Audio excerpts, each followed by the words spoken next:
চরফ্যাশনের easy bike চালক আবু বকর সিদ্দিক, তিনি easy bike চালাতেন এবং সেটি নিয়ে রাত্রিতে চরফ্যাশন থেকে বোরহানুদ্দিনে আসার সময় কিছু ডাকাত দলের সদস্য সেটি ভাড়া নেয় এবং তাদেরকে বলে যে চরফ্যাশন থেকে বোরহানুদ্দিনের দিকে যাবে। রাত প্রায় 8:30 পরে তারা যখন একেবারে সীমান্তবর্তী এলাকা লালমোহনের সেখানে যখন প্রবেশ করে, সেই জায়গায় তার এই যে সকল সদস্য সাতজন সদস্য ওই অটো বাইকে তারা ছিল, সেই জায়গায় যখন পৌঁছায় তখন তাকে হত্যা করে এবং তাকে ধারালো ছোড়া দিয়ে তার বুকের ডান পাশের নিচে 3টি উপর্যুপরি তাকে করা হয়, আঘাত করা হয় মারাত্মকভাবে। সেখানে সে আহত হয় এবং সেখানে মৃত্যুবরণ করে এবং তার যে ব্যবহৃত নীল রঙের ইজি বাইক চালক সেটি তারা ছিনতাই করে নিয়ে যায়। এটা আসলে এই ঘটনা জানার পরে আমি তাৎক্ষণিকভাবে সার্কেল এসপি সহ লালমোহন থানার ওসি এবং পুলিশ টিমকে বলি যে দ্রুত ঘটনাস্থলে সেখানে পৌঁছানোর জন্য।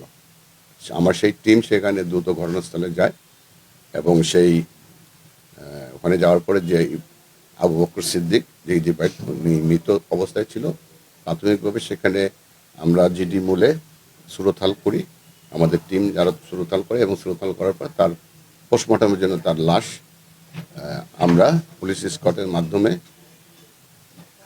হসপিটালে প্রেরণ করি। এই ঘটনায় যে ভিকটিম আবু বকর সিদ্দিক, তার ছেলে, বড় ছেলে বাদী 1 তারিখে মামলা করে। এই মামলাটি ব্যাপারে যেটা বলবো, এটা একটা চাঞ্চল্যকর একটা কুলুলেস হত্যাকাণ্ড এবং এটি একটি হত্যা করে তার যে ব্যবহৃত ইজি বাইক এটি তারা ডাকাতি মাধ্যমে ছিনতাই করে নিয়ে যায়।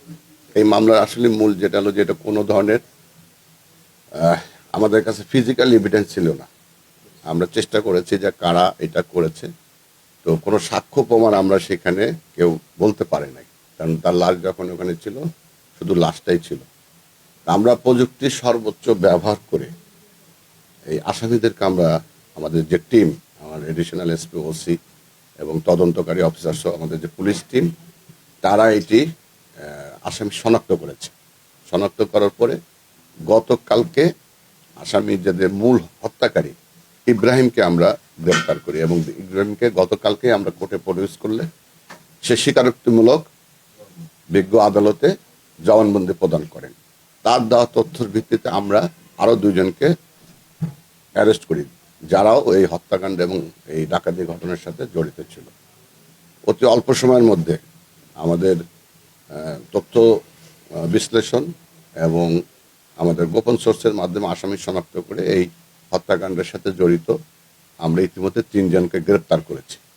আমাদের এই অভিযানের এটা এখনো চলমান।